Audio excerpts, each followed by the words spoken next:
네, 안녕하십니까. 오늘도 23번째, 무려 23번째에 대한수면연구학회와 함께하는 수면의 비밀이라는 주제의 방송입니다.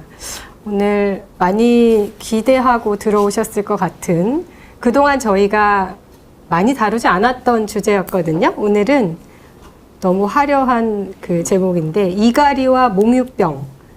사실은 생각보다 굉장히 많은 분들이 궁금해 하실 것 같은 주제인데요. 이갈이와 몽유병의 베일을 좀 최대한 저희가 벗겨드리는 시간을 마련했습니다. 오늘은 두 분 교수님과 함께 하겠는데요. 우선 저부터 소개해 드리겠습니다. 저는 대한수면연구학회 총무이사를 맡고 있고 가톨릭 관동대학교 국제성모병원 신경과에서 근무하고 있는 김혜입니다. 그리고 오늘 두 분 교수님, 장혜영 교수님하고 김은영 교수님을 모시고 이야기 들어볼 건데요. 두 분 교수님 순서대로 자기소개 부탁드리겠습니다. 네. 안녕하세요. 건양대병원 신경과의 장혜연입니다. 만나서 반갑습니다. 네, 안녕하세요. 저는 세종충남대학교 병원 신경과에서 수면장애 환자들을 진료하고 있는 김은영이라고 합니다.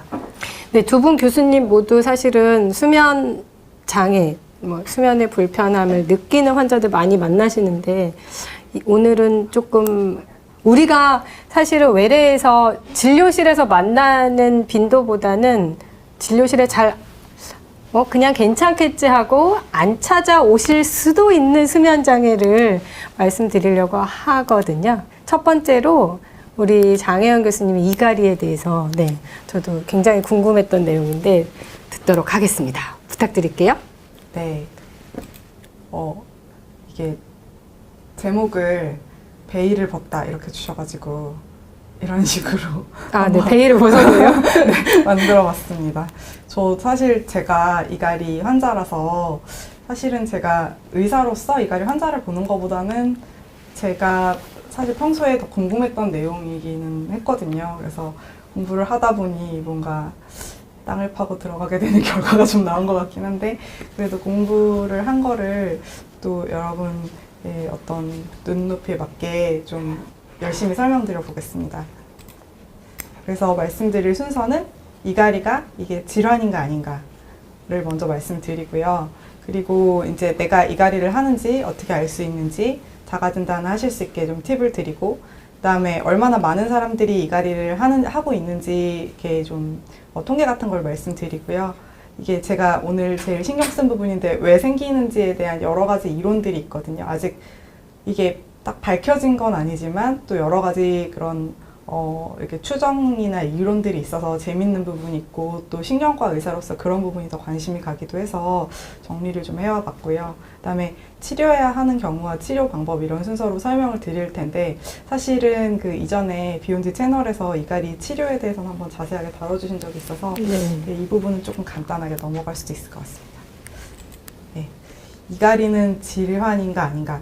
일단은 그 질환 분류에는 있기는 있어요. 그래서 국제 그 수면장애 분류가 이게 이제 최신판 3판 기준으로 보면 불면장애, 그 수면 관련 호흡장애, 그다음에 중추 과다 수면장애, 그다음에 하루주기 악성장애, 사건 수면, 수면 관련 운동장애 이런 식으로 크게 나눌 수 있는데요.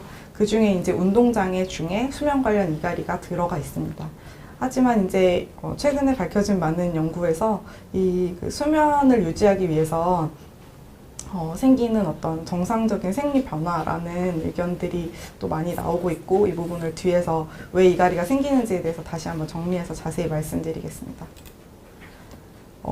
이제 내가 이갈이를 하는지 어떻게 알 수 있는지 자가 진단하는 방법이 있거든요.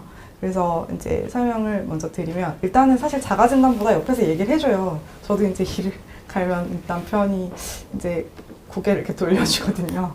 그러면서 얘기도 많이 해주고, 그렇게 이제 알 수 있는데, 혼자 주무시는 분들도 요새 많으시니까 이제 이갈이를 내가 하는 거 아닌가 싶은 그런 징후를 이제 치아에서 먼저 찾아볼 수 있는데, 잇몸이 붓기도 하고요. 그다음에 이가 상하면서 여기 이제 이 치아의 구조는 이렇게 겉에 범랑질이라 그래서 이제 단단한 그 층이 있고 그 밑에 이제 상아질이라는 좀 그거보다는 좀 연약한 층으로 되어 있는데 이 범랑질이 갈려 나가면서 이 아래 상아질 부분까지 이제 보이게 되는 그런 손상이 보일 수 있습니다.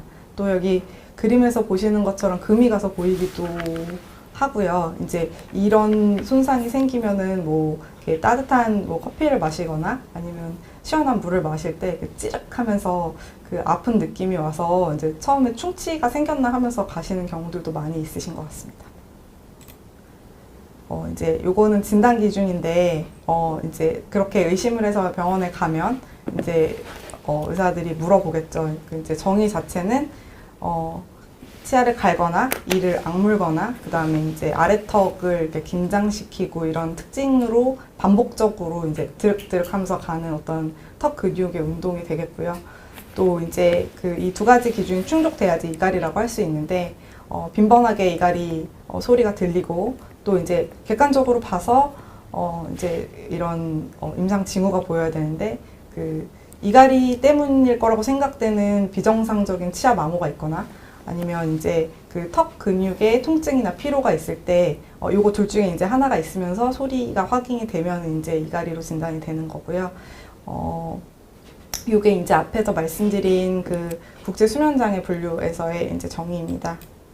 그리고 이제 그 앞에서 말씀드린 그 어떤 그 수면 다운 검사상에서 그 확인이 되는 특징들이 있는데 리듬이 있게 이제 턱을 움직이는 거거든요. 그래서 저희가 수면 다운 검사를 해보면 본인은 이갈이가 있는지 잘 모르셨고 다른 이유 때문에 수면 다운 검사를 했는데 그게 발견되는 경우들도 있어요. 그래서 이제 수면 중에 턱 근육을 이제 빈번하게 이렇게 그 하는 모습을 볼 수 있는데 요 위쪽에 그림에서 보시면은 여기 EMG라고 되어 있는 게 이제 근전도거든요. 그래서 근육에 그 힘을 가해지는 거를 이제 본 모습이에요. 그래서 이렇게 보시면 리드믹하게 힘이 들어갔다 빠졌다 하는 모습을 보이기도 하고 또 이게 이렇게 돌발성으로 이렇게 세게 힘이 들어갔다가 좀 빠졌다가 하는 모습으로 보이기도 하고 여기서 보시는 것처럼 그냥 꽉 악물고 있는 그런 모습으로 보이기도 하고 보통은 이거 두 가지가 혼합돼서 보이는 경우가 많습니다. 그래서 이런 특징을 갖게 되고 이제 이게 이런 특징들이 있다고 해도 저희가 이제 이런 이갈이 관련 연구를 할 때는 좀 더 엄정한 기준을 쓰는데 그래서 이제 환자가 셀프로 보고했을 때가 이제 이갈이 가능으로 보고 그다음에 신체적 특징이 같이 있으면 좀 더 가능성이 높게 보고요. 그다음에 앞에서 이제 보여드린 것 같이 검사 결과에서 딱 확인이 되면은 이제 확실하게 이갈이가 있다 이렇게 판단을 해서 그 이후에 얘기들을 진행하게 됩니다. 그리고 이렇게 엄정한 기준을 적용하는 이유는 사실 헷갈리기 쉬운 다른 질환들이 많아서 그런데 요거 하나하나를 다 말씀드리면 시간이 오버할 것 같아요. 그래서 이제 몇 가지만 말씀드리면 이제 그 아래턱 부분이 이상하게 움직이는 그런 이상 근운동 질환이 유사하게 보일 수 있고 또 이렇게 뇌전증 그러니까 경련이라고 알고 계시는 그런 병이 또 유사하게 턱과 입의 움직임을 동반할 수 있어서 좀 이런 부분에 대한 감별이 필요합니다. 이제 얼마나 많은 사람들이 이갈이를 하는지에 대한 연구들이 여러 개가 있었고 그게 사실 연구마다 되게 그 어떤 범위가 넓기는 한데 그래도 평균적으로 보면 이렇게 이렇게 관찰에 의해서 이렇게 하는 연구들의 경우에 어린 시절에는 한 14%에서 17% 좀 많은 거는 한 20, 30%까지 얘기하는 논문도 있었거든요. 근데 이제 이 비율이 이제 점점점 시간이 갈수록 이제 나이가 더 들수록 줄어드는 것처럼 보이는데 이게 아무래도 이렇게 어떤 실험적인 장치를 막 계속 일생에 걸쳐서 막 착용하게 해서 관찰하는 건 어렵기 때문에 이게 이제 나이가 들수록 관찰에 어릴 때는 이제 엄마 아빠랑 같이 자거나 자는 모습이 관찰될 일이 많은데 나이가 들수록 그런 찬스가 줄어드니까 줄어드는 것처럼 보일 수 있고 또 노인에서는 이빨이 빠진다거나 틀니를 쓴다거나 또 이렇게 악관절 자체에 힘이 감소하면서 덜하는 것처럼 보이게 될 수 있어서 이렇게 어린 시절에 더 많고 노인에서는 좀 더 적은 것 같다라고 보일 수 있을 것 같습니다. 남녀 차이는 별로 없는 걸로 돼 있고요. 또 이게 하루 이제 낮에 하냐 밤에 하냐에 따라서도 좀 나뉘는데 뒤에서 다시 설명드리겠지만 낮에 하는 거랑 밤에 하는 거랑이 조금 병태생리나 이런 게 좀 다르긴 하지만 예, 그 밤에 하는 게 한 2배에서 3배 정도 낮에 하는 이갈이보다 더 많다고 되어 있습니다. 어린아이에서는 이제 그 유전적인 원인이 있는 걸로 좀 생각이 돼서 가족력이 있는 경우가 전체 한 3분의 2 정도 되고, 이제 이 모든 조직이 다 똑같이 크는 게 아니고 어떤 조직은 좀 빨리 크고 어떤 조직은 좀 늦게 크고 하면서 일시적으로 생리적으로 이를 갈 수가 있겠고, 또 한 3분의 2 정도는 이제 성장하면서 줄어든, 앞에서 말씀드린 것 같은 그런 줄어드는 패턴을 보이고요. 근데 이제 어린아이에서 이갈이를 할 때 같이 봐야 되는 부분이 있어서 말씀을 드리겠습니다. 이게 이제 주의력 결핍 장애가 같이 있는 경우들이 많다고 알려져 있고요. 또 이게 어떤 이제 수면 관련 운동 질환이기 때문에 자다가 무슨 행동을 하는 사건 수면이나 그다음에 또 이 이갈이가 뒤에서 한번 설명드리겠지만 수면 무호흡하고도 좀 관련이 있을 수 있다고 돼 있어서 그런 부분이 같이 있는 건 아닌지도 한번 살펴보셔야겠고, 또 심리적인 영향과의 연관성이 보고되어 있습니다. 그래서 이런 부분 없는지 같이 우리 아이가 일을 간다고 하면 한번 체크를 해보시는 것도 좋을 것 같습니다. 또 노인에서 이갈이 또 특징이 있는데요. 이제 노인들은 점점 이렇게 안타깝지만 내가 태어나는 과정을 거치시게 되는데 그거의 일환으로 뇌경색 이후에 발생한 심한 이갈이 케이스가 보고되기도 했고요. 또 이 파킨슨병이랑 이갈이가 연관관계가 있다는 거는 확실히 알려져 있는데, 연관이 있는 거랑 인과관계가 있는 거랑은 좀 다르잖아요. 근데 이게 그러면은 이갈이를 하는 사람이 파킨슨으로 넘어갈 가능성이 더 높은 건지, 아니면은 뭐 다른 어떤 뭐 뇌의 다른 원인에 의해서 이갈이가 잘 생기는 것과 파킨슨이 잘 생기는 게 어딘가 다른 더 높은 단계에서 연결이 돼 있는 건지 사실은 아직은 밝혀지지 않은 게 많다고 합니다.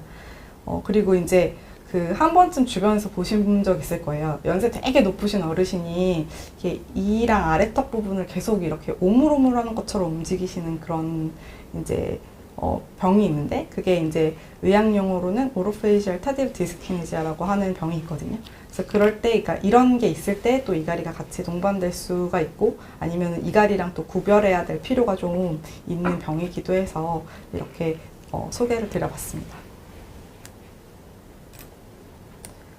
이제 이갈이는 왜 생기나, 이제 이게 사실 제가 신경과 의사로서 제일 궁금하기도 했고 관심이 있었던 부분이었는데요. 왜 사랑은 마음이 시키는 거라고 하잖아요. 이갈이는 뇌가 시킨다, 이렇게 좀 최근 연구 결과로 종합이 되고 있는 것 같습니다. 예전에는 이렇게 부정교합 같은 게 있어서 그거를 이제 맞추려는 과정에서 이갈이가 생기는 거 아니냐, 이런 이론들이 많았었는데요. 연구를 거듭할수록 해부학적인 원인은 중요하지 않은 걸로 이제 점점 밝혀졌고, 이제 일부 이제 부정교합이 이를 이렇게 닿는 위치 따라서 먼저 닿는 부분이 있고 나중에 닿는 부분이 있고, 이런 문제 때문에 이갈이에 영향이 있을 수는 있다고 돼 있지만 그게 이제 덜 중요한 걸로 점점 결론이 나고 있는 것 같고요. 아까 앞에서 이제 잘 때 이갈이랑 깰 때 이갈이가 좀 다르다고 말씀을 드렸는데, 이 깰 때 이갈이는 해부학적인 구조에 좀 더 연관성이 있는 걸로 되어 있고, 그 다음에 잘 때 이갈이는 뭔가 뇌의 어떤 신호 때문에 그러는 거다라는 이렇게 이론들이 요새 좀 더 설득력을 갖고 있는 것 같습니다. 그래서 관여하는 뇌 부위가 어느 정도 알려져 있고요. 그 다음에 신경전달 물질이 어떤 것들이 관여하는지도 좀 알려져 있는데, 이게 알려지게 된 뭔가 하나하나 에피소드가 다 있는데, 그거를 다 말씀드리기는 조금 시간이 부족할 것 같지만 일단 몇 가지만 말씀드려보면, 이제 파킨슨 환자한테 아이도파라는 거를 써봤는데 이갈이가 좋아진 케이스가 보고가 됐어요. 그래서 이게 도파민 관련 약들을 쓰면 이갈이가 좋아지나 하고선 좀 더 강력한 도파민 효연제인 브로모크리티를 써봤는데 그만한 효과가 없어서, 이게 이제 연관은 있는데 더 직접적인 걸 쓴다고 그런 건 아니구나까지 알았고요. 그 뒤에 이제 노르아드레날린이 이갈이에 또 관련이 있다고 이게 알려지면서 이제 관련된 어떤 블로커들이나 아니면은 효연제들을 써봤던 거죠. 그랬는데 이제 약간 노르아드레날린 억제하는 그런 베타 블로커를 썼을 때는 크게 효과가 없었고, 알파 효연제를 썼을 때 이거 클로니딘이라는 약은 혈압약인데요. 그걸 썼더니 이갈이가 좋아지는 경우가 보고가 된 적이 있습니다. 네. 그리고 우울증 약을 먹으면은 또 이게 이갈이가 나빠지는 경우들이 보고가 되어 있는데 이 약들은 주로 세로토닌이라는 신경 전달 물질에 관여하는 약들입니다. 그래서 이런 그 물질들이 그 이갈이에 관여를 하고 있을 거다라는 것이 알려졌습니다. 또 어떤 그 훌륭한 의사 선생님이 이갈이가 일어날 때의 그 앞뒤 상황을 전부 다 검사를 하신 분이 있었거든요. 그래서 쭉 이제 잠을 자는 동안 이렇게 수면 다원 검사를 진행을 하면서 그 몸의 변화들을 다 체크를 하신 거예요. 그래서 이갈이를 중심으로 4분에서 8분 전에는 이제 막 심장 활동이 증가하고 막 몸에서 땀도 더 나고 막 이런 어떤 교감신경성 그 활동이 일어나고 4초 전에는 이제 뇌파의 진동수가 증가했는데 이 뇌파의 진동수가 증가했다는 의미는 뇌가 살짝 깼다는 의미거든요. 그래서 살짝 이제 각성과 연관이 있다. 그다음에 1초 전에는 심박수가 막 올라가기 시작해요. 그리고 이제 턱 근육이 이제 더 긴장이 올라가고 턱뼈가 앞으로 빠지면서 기도가 살짝 열리거든요. 그래서 이제 호흡이 더 원활하게 크게 쉬어지게 되고 그러면서 이제 그 저희가 하는 그런 수면 다원 검사 상에서 이렇게 명백하게 이갈이로 판독될 수 있는 변화들이 보이게 됩니다. 이런 이제 일련의 과정들이 알려졌고 이제 대부분 그래서 이렇게 깨는 거랑 관련이 되어 있다는 게 알려졌고요. 그러면서 이제 이게 혈압이랑 호흡이 늘어나는 게 이게 어떤 기도 저항이나 그 구강 인두 건조 때문일까라는 그런 이론이 제기가 됐고요. 또 근데 이제 그렇다고 해서 이 길을 가는 사람들이 수면 중에 더 많이 깨냐 또 별로 그렇지는 않다고 합니다.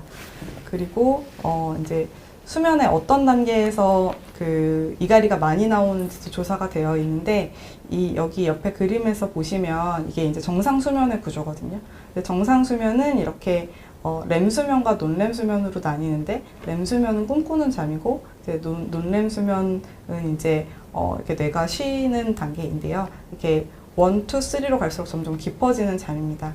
근데 그 1하고 2에서는 이제 이렇게 얕은 잠인 거거든요. 잠이 들락말락 하면서 이제 스르륵 잠으로 빠져드는 그 단계에서 이갈이가 대부분 생기고 아주 깊은 잠으로 들어가면 또 그게 거의 안 보이고요. 그 다음에 꿈꾸는 잠에서 한 10% 정도 발견이 됐다고 합니다. 그래서 이런 앞에서 말씀드린 특징들을 쭉 종합해서 보면 이제 그 호흡과 연관이 있을 수 있다. 이게 이갈이라는 게 뭔가 그 수면 중에 호흡이 떨어지는 거를 약간 방지하는 효과가 있는 거 아니냐. 그래서 이렇게 기도 유지가 잘 안 되는 환자들이 이갈이가 있을 때 기도를 유지하는 장치를 해주면 이갈이가 같이 좋아지는 게 좀 보고가 돼서 호흡과 연관이 있을 수 있다라고 이제 생각들을 하고 있고, 이제 잠을 자면은 뇌가 이렇게 꺼지거든요. 근데 뇌라는 거는 아래쪽에 있는 뇌간이나 이런 그 번연계 이런 아래쪽에 원시뇌가 있고 그 위에 우리가 의식이나 생각을 담당하는 대뇌 부분이 있는데 그 대뇌 부분에서 이제 대뇌 부분이 사실은 꺼져야지 잠을 자는 거죠. 근데 이제 이 아랫부분에 원시뇌가 활발하게 활동을 하고 이 그 위쪽에 이제 신피질 이제 그 어떤 인류 역사에서 최근에 생긴 그런 그 대뇌 부분이 이제 꺼지고 이런 거를 이제 계속 수면을 유지하기 위해서 그 신호를 주고받는 과정에서 나오는 일이다라고 이제 이갈이가 이제 그렇게 정의되고 점점 알려지고 있는 중인데, 사실은 그래서 그럼 이제 보시는 분들이 그래서 뭔데? 그래서 이갈이가 왜 생기는 건데? 라고 물어보실 수 있을 것 같아요. 그러니까 이렇게 말이 길다는 건 사실 잘 모른다는 얘기거든요. 그래서 이런 이론들이 있다는 거를 소개를 드리고, 이제 왜 모르는지, 어디까지 모르는지, 어디까지 아는지 이런 거를 이제 설명을 드리면 조금 이해를 하시는 데 도움이 될 것 같아서 정리를 해봤습니다. 그리고 이제 왜 생기냐는 거에는 앞에서 말씀드린 어떤 기전적인 부분에 대한 질문일 수도 있는데, 이렇게 제가 환자인 입장에서는 내가 어떡할 때 더 많이 생기고 어떡할 때 덜 생기고 이런 부분이 있거든요. 그래서 그런 게 이제 선행 요인하고 유발 요인인데 성격적인 부분이 좀 연관이 있다고 합니다. 그래서 막 스트레스를 많이 받는 성격이나 아니면 성취 욕구가 높고 막 이런 사람들은 이갈이를 많이 하는데, 그 이갈이 하는 사람들을 소변을 다 모아가지고 검사를 해봤더니 그 스트레스 호르몬인 카테콜아민 수치가 굉장히 높았다고 해요. 그리고 이제 앞에서 소화 부분에서 설명을 드렸듯이 어떤 각의 양상이 있고, 근데 또 밝혀진 유전자는 아직 없다고 합니다. 그리고 이제 막 불안하고 스트레스 받고 막 이럴 때 이갈이가 더 나빠지고, 또 카페인이나 흡연이나 알코올 같은 거 섭취했을 때도 이갈이가 더 나빠진다는 것이 알려져 있습니다. 그래서 이런 것들을 종합해서 보면 사람의 어떤 불안이 올라가고 수면 자체가 흔들리게 되면 이갈이가 더 심해지는구나, 이런 거를 알 수 있습니다. 이제 그 이갈이 치료를 받아야 하는 경우를 좀 말씀드리겠습니다.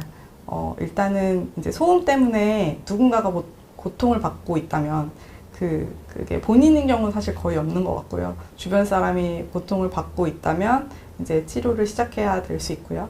또 턱 근육이 너무 발달해서 이제 얼굴 모양이 뭐 체중이 증가하지 않았는데 변한다던가 이러면 또 치료를 고려해야 될 수 있고, 치아 마모가 심하면 통증이 있으니까 그럴 땐 해결을 해줘야 되겠죠. 그리고 이제 통증이 있을 때도 또 아침에 일어나면 막 양쪽 머리가 막 되게 아플 수 있거든요. 그게 그렇게 되는 이유가 여기 그림에서 보시면 턱을 다무는 데 쓰는 근육들이거든요. 여기 이제 측측두엽 근육이랑 저작근이랑 요거가 이렇게 딱 오므라지면서 이렇게 턱을 이렇게 씹는 형태가 되는 건데, 밤새도록 이 근육들을 혹사하니까는 막 머리가 아플 수 있어요. 그러면 이런 증상들이 있을 경우에는 이갈이를 치료받아야 하겠습니다.